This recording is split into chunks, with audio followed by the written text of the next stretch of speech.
Sabe qual é a grande questão? Você sabe qual é o propósito de Deus para a sua vida? Deus já lhe prometeu alguma coisa?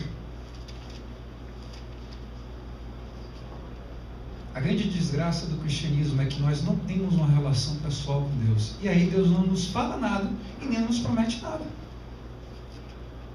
Você sabia que Deus tem um objetivo para a sua vida? O salmista disse assim: olha, você me viu no ventre da minha mãe, eu não tinha nem sido formado, tu já me conhecias, eu não tinha falado nenhuma única palavra na minha boca, e todos os meus dias já estavam claros diante de ti, e tu tens um propósito para a minha vida. Mas sabe por que a gente fica batendo na cabeça de um lado para o outro? Porque a gente não sabe nem o que é que Deus diz a nós, e nem qual é o propósito de Deus para a nossa vida. Mas se você sabe o que Deus diz a você e qual é o propósito de Deus para a sua vida, guarde esse texto. Ele não é homem para mentir, nem filho do homem para se arrepender. Se ele lhe disse, é como ele lhe disse. E se ele lhe prometer, é como ele lhe prometeu. Amém. Ou vocês imaginam que Deus, quando viu Davi, aquele pirralhinho, Deus já não sabia o que ele queria de Davi?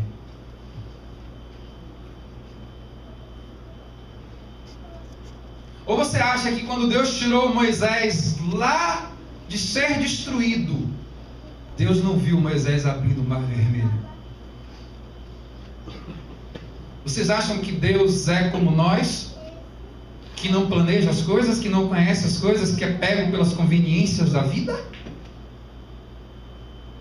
Deus olha para você e vê todos os passos que você vai dar. E Deus projeta para você aquilo que Ele quer. Amém. E você pode até não aceitar, porque existe a questão do livre-arbítrio. Mas se Deus quiser que você faça alguma coisa para a causa dele, guarde isso, vai fazer. Amém. E se Deus quiser que você fale alguma coisa na hora que você tem que falar, vai sair. Amém. Nem que seja aquele graças a Deus no dia em que você vai ser promovido, mesmo que você esteja apostatado, mas Deus queira fazer isso para que as pessoas na reunião saibam que Ele existe, vai sair, mesmo que você não queira. Amém. Porque foi assim com Nabucodonosor, foi assim com o faraó. Ele não queria, mas ele disse: tudo bem, pode ir para adorar. Esse é um aspecto extremamente importante. Quando Deus predestina você para fazer alguma coisa, você vai fazer. Mas Deus não lhe predestina para se salvar ou se perder. Moisés mesmo disse: eu apresento diante de vocês a vida e a morte, a salvação e a perdição. Nisso Deus não predestina. Mas se Deus quer lhe usar para testemunhar em algum lugar, você vai fazer, quer você queira, quer você não queira. Se Deus quer usar da sua vida um exemplo, Ele vai fazer, quer você não queira, quer você queira. Todos os moradores da terra são parte dos seus desígnios, e Ele vai cumprir da forma como Ele quer. Mas a grande questão aqui para nós não é mudar a Deus, não é mudar a nós. Lembra daquele texto que é muito às vezes mal interpretado? Vinde, arrazoemos. E aí as pessoas dizem assim: não, a gente vai e discute com Deus, traz as nossas questões, que afinal de contas Deus pode mudar. O continuidade do texto diz que ainda que os seus pecados sejam vermelhos, vão se tornar brancos. Não sou eu que mudo, é você que muda. Você vai lá discutir com Deus, não é para mudar a Deus, é para mudar você. Você ora não para mudar a Deus, mas para mudar você. Você jejuma não para mudar a vontade de Deus, mas para mudar a sua cabecinha dura. Porque a Deus ninguém muda, porque Ele é perfeito.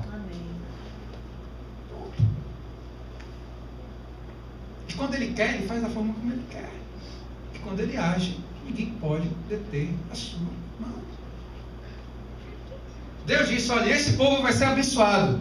E foi. Mas pastor, eles não rejeitaram o Messias? É verdade. Perderam a bênção de Deus? Não.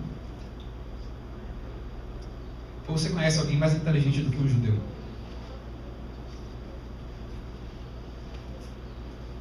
Eles vão se perder, a maioria deles, se não aceitarem o Messias. Mas Deus disse que eles seriam os melhores. Eles são os melhores. E sabe por que eles são os melhores? Não por causa deles, não, porque a grande maioria está apostatada. É porque Deus disse a Abraão, vai ser a sua descendência. Ponto. Vocês estão pensando que é por um acaso que Einstein era judeu? Era um apostatado, não acreditava nem em Deus, mas era judeu. E acabou. E quer que eles queiram ou não, eles vão ser, por toda a história, a demonstração de que aquilo que Deus disse a Abraão continua. Eles vão ser a cabeça. Se vão se perder ou se salvar, é outra questão. Mas a bênção de Deus ainda está diante deles. Quando Deus escolhe, quando Deus diz alguma coisa, é como Deus diz. Deus escolheu essa igreja. Amém. Quer você goste ou não. Existem algumas pessoas que teimam em falar mal da igreja. Cuidado. Balaão queria falar mal do povo de Deus, e Deus mostrou a ele que não era assim. A igreja tem defeitos? Tem, mas ainda é a igreja de Deus, e vai ser essa igreja que Deus vai usar para fazer os seus propósitos, quer queira ou quer não queira. Mesmo que todos os pastores dessa igreja se apostatem, e Paulo usa isso referente a Israel, mesmo que os números dos filhos de Israel sejam como a areia do mar, vai ter um remanescente, isso vai ser salvo. Mesmo que a igreja toda se apostate, Deus vai usar um adventista para falar a sua verdade, porque Deus escolheu assim. Ah, pastor, mas isso não é justo, então vai discutir com Deus. Vai reclamar com Ele. Porque se Deus usou uma mula para poder falar quando Ele quis, Ele usa quem Ele quer, quando Ele quer, como Ele quer. A grande questão é você estar preparado para se colocar como um servo e aceitar os desígnios de Deus. Porque Deus não vai mudar, mas você pode mudar. Amém. Moisés aceitou, e a vida de Moisés é uma demonstração clara daquilo que Deus pode fazer. Moisés libertou o povo. Moisés se libertou o povo. Deus quer usar você. Ele sabe quais são as suas potencialidades e nada da sua vida foi ao acaso. Às vezes você pensa que as experiências na sua vida elas são aleatórias. Esqueça isso. Tudo que acontece na sua vida, Deus está preparando você para alguma coisa. Você está sendo perseguido? Deus está endurecendo você. Está sendo mal visto? Deus está preparando você. Quando todo mundo rejeita você, quando todo mundo acha que você não é digno, comece a se preparar, porque isso significa que Deus está preparando você para não depender de ninguém, a não ser dele. Porque com Davi foi assim. Até o pai de Davi olhou para ele e disse assim: aquele moleque chama todo mundo, quem vai ser rei vai ser de outro. E quando o profeta chamou, ele disse assim: tem um aí, mas ele está lá tomando conta. Meu pai de Davi.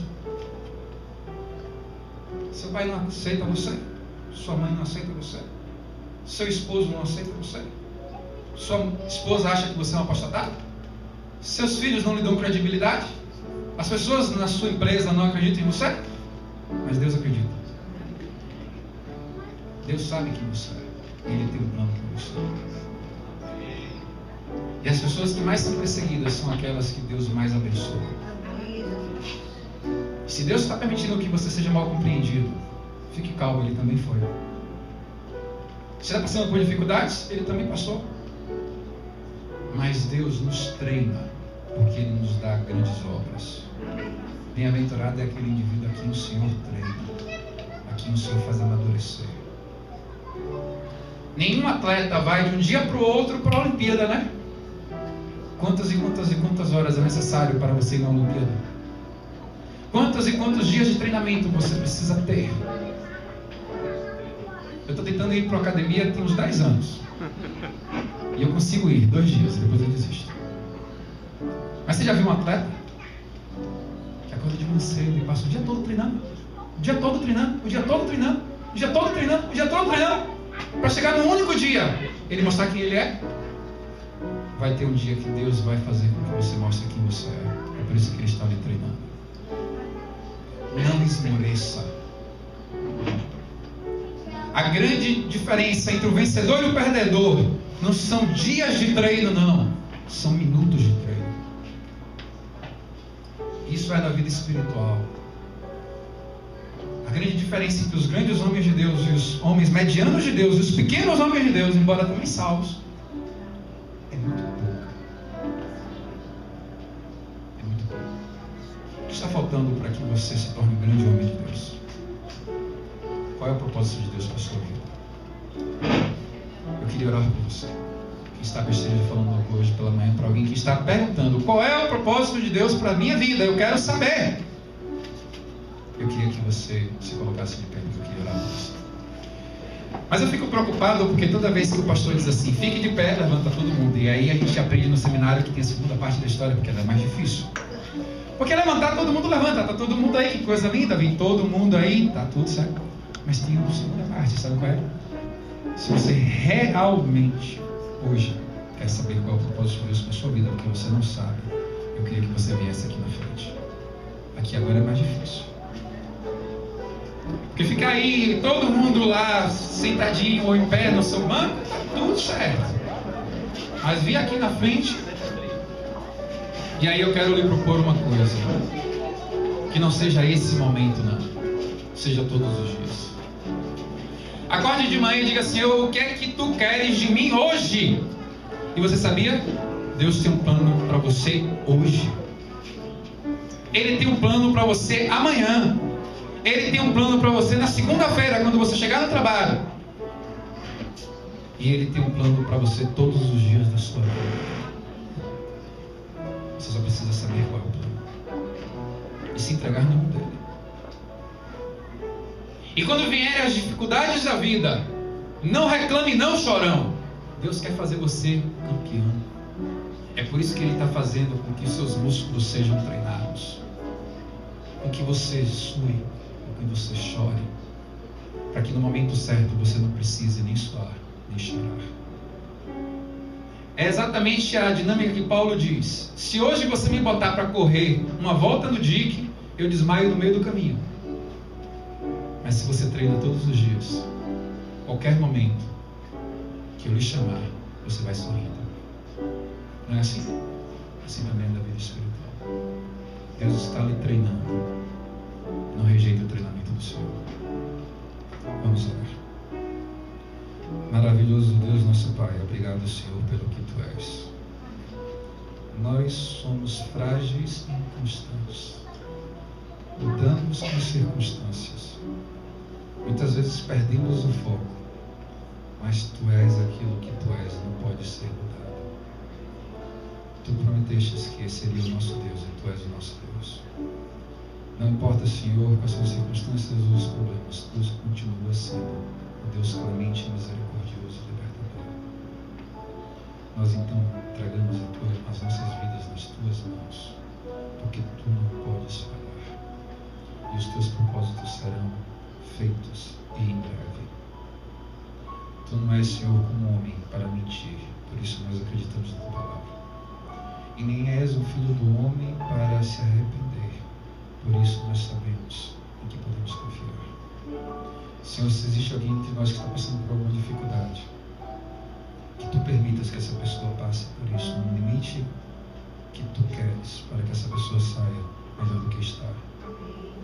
Mas, Senhor, nos dá o bálsamo da Tua presença, para que passemos pelo deserto, comendo do maná que cai do céu.